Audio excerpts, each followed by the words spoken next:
যারা আল্লাহর গোলামি করে তাদেরকে কোনো পার্শ্ববর্তী আধিপত্য রাষ্ট্রের গোলামি করতে হয় নাই, হচ্ছে না এবং হবেও না। কোন রাষ্ট্রের গোলামি থেকে যদি বাংলাদেশকে বাঁচাতে হয় তাহলে লা তাখশা ইল্লাল্লাহ, আল্লাহর এই পররাষ্ট্র নীতিমালাকে আমাদেরকে আগে বাস্তবায়ন করতে হবে। এক আল্লাহর সামনে যারা মাথা নত করে তাদের ফাঁসির মঞ্চে মাথা নত করতে হয় না, তাদের দেশ ছেড়ে পালাতে হয় না, বন্দুকের নলের সামনে তাদেরকে হেলিকপ্টারে উঠতে হয় না, হয় নাই, হচ্ছে না এবং ভবিষ্যতে হবে না। কারণ আমরা এক সিজদার মাধ্যমে শুধু মাথা নত করেছি কোথায়? আল্লাহর কাছে। আল্লাহর কাছে যারা মাথা নত করে তাদের দুনিয়ার আর কোনো শক্তির কাছে মাথা নত করতে হয় না। আসসালামু আলাইকুম ওয়া রাহমাতুল্লাহি ওয়া বারাকাতুহু। নতুন এক বাংলাদেশে আমরা আজকে এখানে একত্রিত হয়ে মহান আল্লাহ সুবহানাহু ওয়া তাআলার দেয়া বিধান তার জমিনে কার্যকর করার জন্য কিছু আলোচনা করার তৌফিক এবং কিছু পরিকল্পনা বাস্তবায়নে আমাদেরকে ভূমিকা পালনের জন্য এখানে উপস্থিত হওয়ার তৌফিক দিয়েছেন। সে আল্লাহ সুবহানাহু ওয়া তাআলার দরবারে হৃদয়ের অন্তঃস্থল থেকে আমরা সবাই শুকরিয়া আদায় করি, সকলে বলি আলহামদুলিল্লাহ। সম্মানিত ভাইয়েরা, আল্লাহ সুবহানাহু ওয়া তাআলা আমাদেরকে এই পৃথিবীতে প্রেরণ করেছেন তার মহান এক দায়িত্ব পালন করার উদ্দেশ্য নিয়ে, যে জন্য আল্লাহ তাআলা ঘোষণা করেন আফাহাসিবতুম আন্নামা খালাকনাকুম আবাসা ওয়া আন্নাকুম ইলাইনা লা তুরজাউন। আল্লাহ তাআলা আপনাকে আমাকে এই পৃথিবীতে প্রেরণ করেছেন আমার পরিকল্পনার জন্য। আল্লাহ তাআলা তার পরিকল্পনার জন্য তিনি আমাদেরকে প্রেরণ করেছেন। এখানে এমন কেউ কি আছেন যে বলতে পারবেন যে আপনি আপনার পরিকল্পনা অনুযায়ী পৃথিবীতে এসেছেন? আচ্ছা, এখানে এমন কেউ কি আছেন যে আপনি বলতে পারবেন আপনার পরিকল্পনা অনুযায়ী পৃথিবী থেকে আপনি বিদায় নিতে পারবেন? আপনার পরিকল্পনার আলোকে আজকে এখান থেকে আপনি বাড়ি ফিরতে পারবেন, এই নিশ্চয়তা কি আপনার কারো কাছে আছে?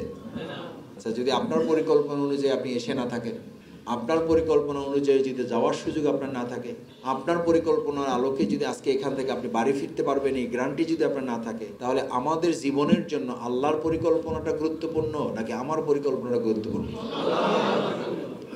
ওমা তাশাউনা ইল্লা আইয়াশা আল্লাহ। তুমি কি চাও এটা বড় কথা না, বরং আমি কি চাই, আমি আল্লাহ কি চাই সেটা হলো বড় কথা। তুমি যা চাও তা হবে না, আমি যা চাই তা হবে। তাহলে পরিকল্পনা আল্লাহরটা না আমারটা? পরিকল্পনা আল্লাহরটা না জামাতেরটা? পরিকল্পনা আল্লাহরটা না মাহফুজ আলম ভাইয়েরটা? তো কথা শেষ। তাহলে তো পরিকল্পনা হয়ে গেল। সেই পরিকল্পনাই আপনাদের সামনে তুলে ধরা হয়েছে। সেই পরিকল্পনার অংশই হচ্ছে যে আল্লাহ তাআলা আপনাকে জানিয়ে দিয়েছেন তোমার কোনো পরিকল্পনা তো থাকার কথা না। ফামান তাবিআ হুদায়া ফালা ইউদিল্লু ওয়ালা ইয়াশকা। যদি আমার পরিকল্পনা মেনে চলো তাহলে তোমরা বিভ্রান্ত হবে না। কত চমৎকার কথা বলা আছে ভাই। ফালা ইয়াদিল্লু ওয়ালা ইয়াশকা। ফামান তাবিআ হুদায়া, আমার প্ল্যান, আমার নির্দেশনা, আমার রোডম্যাপ। এখন নির্বাচনী রোডম্যাপ চায় লোকেরা, এখন সংস্কারের রোডম্যাপ চায় লোকেরা। আরে ভাই, আল্লাহ তাআলা তো সমস্ত রোডম্যাপ তার মহাগ্রন্থ আল কোরআনে নাজিল করে দিয়েছেন। এর বাইরে যত রোডম্যাপের কথা বলেন, এই রোডম্যাপ আপনাকে বিভ্রান্ত ছড়ায় পৃথিবীতে কিছুই দিতে পারে নাই। কারণ রোডম্যাপ দিয়ে দিয়েছেন কে? আল্লাহ। আপনাকে পাঠাইছেন কে? আল্লাহ। আপনাকে নিয়ে যাবেন কে? আল্লাহ। আপনাকে আবার জীবিত করবেন কে? আল্লাহ। রোডম্যাপ সেইটা চলবে না দুনিয়ারটা চলবে? এখন এই কথা বললে বলে যে রাজনীতি করি আমরা। এটা যদি তুমি ফলো করো ফালা ইয়াদিল্লু, তাহলে তুমি বিভ্রান্ত হবে না, তাহলে তুমি গোমরাহ হবে না, তাহলে তুমি পথ হারাবে না। আমাদের তো বাংলাদেশ পথ হারিয়েছিল, এখন সঠিক পথে নেওয়ার জন্য চেষ্টা চলছে। এই সঠিক পথে নেওয়ার জন্য ইসলামের পরিকল্পনা, আল্লাহর দেওয়া পরিকল্পনাকে বাস্তবায়ন করলেই সংস্কার হবে। আল্লাহর দেওয়া পরিকল্পনাকে বাস্তবায়ন করলেই জনগণের প্রত্যাশার একটা সরকার এখানে প্রতিষ্ঠিত হবে। ওয়ালা ইয়াশকা, আল্লাহর দেয়া বিধান, আল্লাহর দেয়া পরিকল্পনা যদি তুমি মানো তাহলে তোমার জীবনে কোনো দুর্ভোগ আসবে না।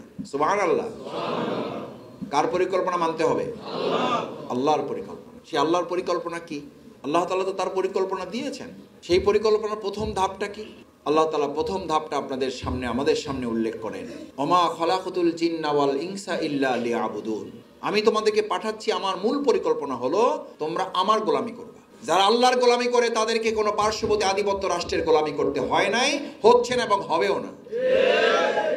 কোন রাষ্ট্রের গোলামি থেকে যদি বাংলাদেশকে বাঁচাতে হয় তাহলে লা তাখশা ইল্লাল্লাহ, আল্লাহর এই পররাষ্ট্র নীতিমালাকে আমাদেরকে আগে বাস্তবায়ন করতে হবে। আপনি যদি আল্লাহর গোলামি করেন, আল্লাহ তাআলা বলেন, তাহলে তোকে পৃথিবীর সমস্ত গোলামি থেকে মুক্ত করে গোটা পৃথিবী তোর গোলাম বানিয়ে দেবো। সুবহানাল্লাহ।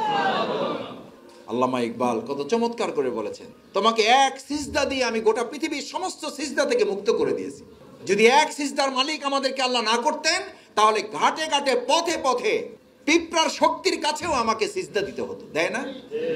যারা এক আল্লাহকে সিজদা করে না তাদের পৃথিবীর বহু জায়গায় সিজদা করতে হয়। আলহামদুলিল্লাহ, আল্লাহ আমাদেরকে এক সিজদার মাধ্যমে পৃথিবীর সমস্ত সিজদা থেকে কি করেছেন? মুক্ত করেছেন। আমাদের আর কোথাও সিজদা করতে হয় না। আমাদের সিজদা শুধু কোথায়? এক আল্লাহর সামনে যারা মাথা নত করে তাদের ফাঁসির মঞ্চে মাথা নত করতে হয় না, তাদের দেশ ছেড়ে পালাতে হয় না, বন্দুকের নলের সামনে তাদেরকে হেলিকপ্টারে উঠতে হয় না, হয় নাই, হচ্ছে না এবং ভবিষ্যতে হবে না। কারণ আমরা এক সিজদার মাধ্যমে শুধু মাথা নত করেছি কোথায়? আল্লাহর কাছে। আল্লাহর কাছে যারা মাথা নত করে তাদের দুনিয়ার আর কোনো শক্তির কাছে মাথা নত করতে হয় না। এটা আল্লাহর প্ল্যান। আল্লাহর প্ল্যান মানবো না দুনিয়ার মানুষের প্ল্যান মানবেন?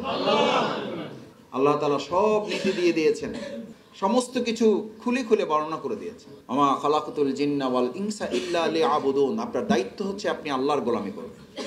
আল্লাহর গোলামি, আল্লাহর দাসত্ব করার জন্য যদি আপনি ব্যবসা করেন তাহলে ব্যবসা থাকবে না, ওটা আল্লাহর গোলামি, আল্লাহর দাসত্ব, ওটা ইবাদত হয়ে যাবে। সুবহানাল্লাহ। আল্লাহর গোলামি করার জন্য যদি আপনি স্বামী স্ত্রী এক জায়গায় থাকেন, এক জায়গায় অবস্থান করেন, এক জায়গায় সহাবস্থান করেন, এক জায়গায় মিলিত হন, ওই মিলিত হওয়াটা শুধু দুনিয়ার আরামায়েশ না, ওটা শুধু দুনিয়ার ভোগ না, ওটা শুধু দুনিয়ার উৎসব আনন্দ না, ওটা ইবাদতে পরিণত করে দেন কে? সবচেয়ে নিকৃষ্ট জায়গা ওয়াশরুমে যদি আপনি বাম পা দিয়ে ঢোকেন, ডান পা দিয়ে বের হন, রাসূল করিম সাল্লাল্লাহু আলাইহি ওয়াসাল্লামের সুন্নাহ মেনে ওখানকার কাজ সম্পন্ন করেন, ওই নিকৃষ্ট জায়গার কাজটা ইবাদত বানিয়ে দেন কে? আল্লাহ। তাহলে আজকে থেকে এখানে যারা প্রথম সিদ্ধান্ত হচ্ছে আল্লাহর পরিকল্পনা বাস্তবায়নে, আজকের এই ওরিয়েন্টেশনের প্রথম সিদ্ধান্ত হলো আমাদের জীবনের প্রত্যেকটা সেকেন্ড মুহূর্ত হবে ইবাদতের সময়। আমরা 24 ঘন্টা ইবাদত করব, আমরা 24 ঘন্টা আল্লাহর গোলামি করব, আমরা 24 ঘন্টা আল্লাহর পরিকল্পনা বাস্তবায়নে রাজি আছেন? রাজি আছেন ইনশাআল্লাহ? ইনশাআল্লাহ রাজি আছেন? বসে হুজুর আপনার তো চেনা লাগে, আপনি কি চিন্তা করছেন বলেন দেখি আপনার সাথে মেলে কিনা। আমি বললাম আমি তো এবার চিন্তা করছি আমি আগে যেগুলো ছিল ওগুলোর কোনো মধ্য থেকে একটা দিব। বলছে যে লাভ হবে না, ওই দিন শেষ। কথা বলতে বলতে আমার জায়গায় আসছি, 50 টাকা ভাড়া 100 টাকা দিছি, যে ভাই এটা আপনি দিলাম, খুশি, আপনি চা খেয়েন। আর শুধু পিঠে হাত দিয়ে বললাম যে এবার যদি সুযোগ আসে তাহলে ইসলামপন্থীদের ভোট দেবেন। কয় হুজুর আপনাকে আগেই আমি সন্দেহ করছি, আগেই আপনাকে সন্দেহ করছি আমি। তাই বললাম কেন? বলছে যে আপনাদের একজন টুপি সাদা, দাড়ি সাদা, জামা সাদা, সব সাদা এবং তার কথাও সাদা। এই সাদাওয়ালা লোকটার কথা আমাদের অন্তরকে সাদা করে দিয়েছে, মুক্ত করেছে। আমরা এবার সিদ্ধান্ত নিই সব টালবাহানার মধ্যে যাব না, এবার আমরা আল্লাহওয়ালা লোকদের পিছনে থাকবো। এটা দাওয়াতি কাজ হবে না তো? এটা শফিকুল ইসলাম ভক্তের রাজনীতি যদি করতো তাহলে আরো বহু রাজনীতির রাস্তা আমার সামনে খোলা ছিল। শফিকুল ইসলাম মাসুদরা দুনিয়ার মানুষের ভক্তের রাজনীতি করে না, আমরা ভক্তের রাজনীতি করে আল্লাহ তাআলার পছন্দে। ভক্ত কমলো না বাড়লো, ফ্যান ফলোয়ার কমলো না বাড়লো, ওই হিসাব করে ইসলামপন্থী ওয়ালার আল্লাহওয়ালা মানুষেরা, আল্লাহর গোলামেরা, এক আল্লাহ ছাড়া ভালোবাসা তার কারো দুনিয়ার ভালোবাসার পরোয়া তারা করে না। অথচ আল্লাহ তাআলা বলেছেন জমিন পরিবর্তন হবে না যতক্ষণ তুমি জীবন পরিবর্তন না করবে। আপনি আল্লাহর আইন চান, সৎ লোকের শাসন চান, অথচ রাসূল সাল্লাল্লাহু আলাইহি ওয়াসাল্লাম বললেন যে জাতি যেরকম আমার পরিকল্পনা হলো, আমি আল্লাহ রাসূল তোমাদেরকে পরিকল্পনা দিচ্ছি, যে জাতি যেরকম তার শাসক সেই রকম হবে। এই সাহস কার কার আছে যে আমি শাসককে গালি দেওয়ার আগে আমি আমার দিকে তীর নিক্ষেপ করব, আগে আমাকে চিহ্নিত করব। আমি ঠিক হতে পারি নাই বলে ওমরের মতো শাসক আমি তৈরি করতে পারি নাই, আমি ওমরের শাসকের মতো নাগরিক হতে পারি নাই বলে ওমরের শাসক আমরা বাংলাদেশে দিতে পারি নাই। আজ এখানে সিদ্ধান্ত নিতে হবে, আমরা ওমরের মতো শাসকও চাই, ওমরের শাসকের মর্যাদায় আমরা নিজেদের নাগরিকও বানাতে চাই। পারবেন ইনশাআল্লাহ? পারবেন? পরিকল্পনার দ্বিতীয় ধাপ হচ্ছে জমিন পরিবর্তনে আমার জীবন পরিবর্তন করবো ইনশাআল্লাহ। কেউ চাইলেও করব, কেউ না চাইলেও করব, কারণ আমরা কার চাওয়ার প্রত্যাশা করি, আমরা কার চাওয়াকে পরোয়া করি। আপনি রোকন হলেন না এটা বড় কথা নয়, আপনি কর্মী থাকলেন না এটা বড় কথা নয়, আপনি জামাত ইসলামী করলেন না এটাও কোনো সমস্যা নয়। সমস্যা হচ্ছে আল্লাহ তাআলা পরিচয় দিচ্ছেন সামি'না ওয়া আতা'না, এটা হচ্ছে ইমানদারদের কথা।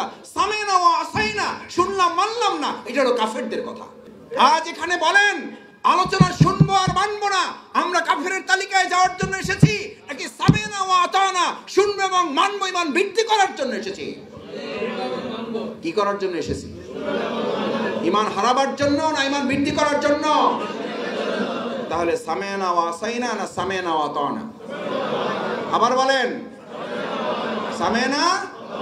সামি'না। এই পরিকল্পনা জামাতের না, এই পরিকল্পনা কার? এই পরিকল্পনা মানবেন না, আইডেন্টিটি চেঞ্জ। আপনি আল্লাহর ভালোবাসা পেতে এসেছেন এখানে, আর এখানে কথা শুনলেন, মানলেন না। আল্লাহ বললেন কাবুরা মাকতান ইনদাল্লাহ, তুমি আল্লাহর কাছে ঘৃণার পাত্র, ভালোবাসার পাত্র। আলোচনা শুনলাম, মিটিং করলাম, সমাবেশে আসলাম, টিসিতে গেলাম, কর্মশালায় গেলাম, শুনলাম, মানলাম না, বললাম, করলাম না, হাত জাগাইলাম, দাঁড়াইলাম, বাস্তবায়ন করলাম না। এবার আল্লাহর পরিকল্পনা জানাই দেওয়া হচ্ছে কাবুরা মাকতান ইনদাল্লাহ, তুমি আল্লাহর ওলি হইতে পারো, তুমি মসজিদের ইমাম খতিব হইতে পারো, তুমি শফিকুল ইসলাম মাসুদ মানুষের কাছে কিছু প্রিয় হইলে হইতেও পারো, কিছুই যায় আসে না। দাও, তোমার তালিকা আল্লাহর নাম লিপিবদ্ধ হয়েছে, তুমি ঘৃণার পাত্র। আল্লাহর কাছে ঘৃণার পাত্র হইলেও দুনিয়াতে সম্মানিত হবে, অমর্যাদাবান হবে, ওর স্ত্রী ভালোবাসা ওর কপাল থেকে চলে যাবে, ওর সন্তানের ভালোবাসা এমন ভাবে কপাল থেকে চলে যাবে যে সন্তানকে আপনি আপনার মাথার ঘাম পায়ে ফেলে করেছেন, ওই সন্তান আপনাকে বৃদ্ধাশ্রমে পাঠাবে। পাঠাবে না পাঠাচ্ছে? আমি মাঝে মধ্যে বলি, কোরআনের আলোচনা খালি আসমানের আর কবরের নিচে করেন না, দুনিয়ার আলোচনা করেন। আপনারাও তো তাই বিশ্বাস করেন, আমরাও বিশ্বাস করি। নগদ যা পাও হাত পেতে নাও, বাকির খাতায় শূন্য থাক। আমি নগদে ধরাই দিলাম, আল্লাহর ঘৃণার পাত্রের তালিকা আল্লাহ না করুন, আল্লাহ না করুন, আল্লাহ না করুন। শফিকুল ইসলাম মাসুদ পড়ে গেলে প্রথম শুরু হবে স্ত্রী ঘৃণা দিয়ে। কুল মা ইয়াবাউ বিকুম রব্বি লাউলা দুআউকুম, যদি আল্লাহর আহ্বান, আল্লাহর এই পরিকল্পনা মানতে ব্যর্থ হন, বাংলাদেশ ইসলামী রাষ্ট্র হবে হবে না, ওইটা পরের কথা। ওইটার উপরে ভিত্তি করে আপনার জান্নাত জাহান্নামের ফয়সালা হবে না। আপনার জান্নাত জাহান্নামের ফয়সালা হবে আপনি আপনাকে পরিবর্তন করতে পেরেছেন কিনা, আপনার 3.5 হাত বডিতে ইসলাম বিজয় করতে পেরেছেন কিনা। সূরা রাদের 11 নম্বর আয়াত আপনাকে স্মরণ করিয়েছেন আল্লাহ, ইন্নাল্লাহা লা ইউগাইয়িরু মা বিকওমিন।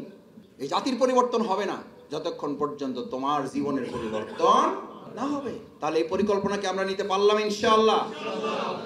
এবার আল্লাহর তৃতীয় পরিকল্পনা, ওই পরিকল্পনায় জামাত নিয়েছে। আমার এই জমিনে তোমাকে দায়িত্ব দিয়ে পাঠিয়েছে, এই জন্য নয় যে তুমি খালি খেলবা, গোল করবা না। ইবাদত হলো খেলা, এটা হলো ট্রেনিং।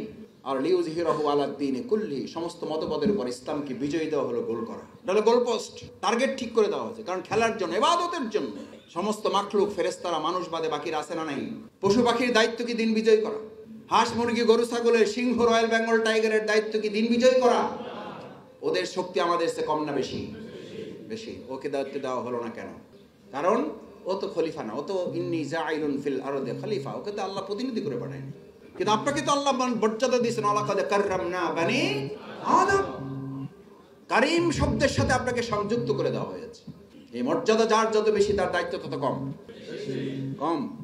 বেশি।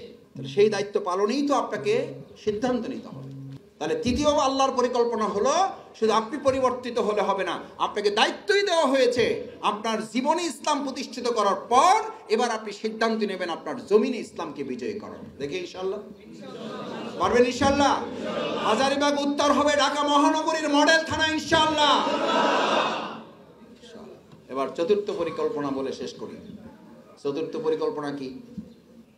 আল্লাহ তাআলা কোরআনে পরিষ্কার বলেছেন, ওয়াতুজাহিদুনা ফি সাবিলিল্লাহি বিআমওয়ালিকুম ওয়া আনফুসিকুম। তোমরা লড়াই করো, সংগ্রাম করো এই বিজয়ের জন্য, আল্লাহর জমিনকে, আল্লাহর জমিনে আল্লাহর দ্বীনকে বিজয়ী করার জন্য। সমস্ত মতবাদের উপরে, সমস্ত জোটের উপরে বলা হয় নাই, সমস্ত মতবাদের উপরে, সমস্ত মানুষের তৈরি করা মতবাদের উপরে দ্বীনকে বিজয়ী করে দেবে। সেই লড়াইয়ে আল্লাহ তাআলার বক্তব্য হলো, তোমরা জান এবং মাল দিয়ে লড়ো। কি বলেন, ঠিক না ব্যাঠিক? ভাই ঠিক, জান এবং মাল। আরে ভাই, আল্লাহ তাআলা তো শেষ করেন নাই, আল্লাহ শুরুই করেছেন তো মাল দিয়া। মাল এবং জান না জান এবং মাল? লান তানালুল বিররা হাত্তা তুনফিকু মিম্মা তুহিব্বুন। আর এই সম্পদ কার দেওয়া? দিবেন কারে? আপনি মাঝখানে, আপনি হইলেন শুধু ভায়া, আপনি তো মিডিয়া শুধু, আর তো কিছু না। আপনাকে সিদ্ধান্ত নিতে হবে, আপনি কারুনের পথে যাবেন নাকি ওসমানের পথে যাবেন। কারুনও শুধু মাটির নিচে যাইতে থাকবে, আর ওসমানের অ্যাকাউন্ট শুধু বাড়তে থাকবে। তাহলে বাংলাদেশ জামাত ইসলামী বাংলাদেশের 18 কোটি জনগণের সমর্থন নিয়ে দেশে ইসলাম বিজয় করবে ইনশাআল্লাহ।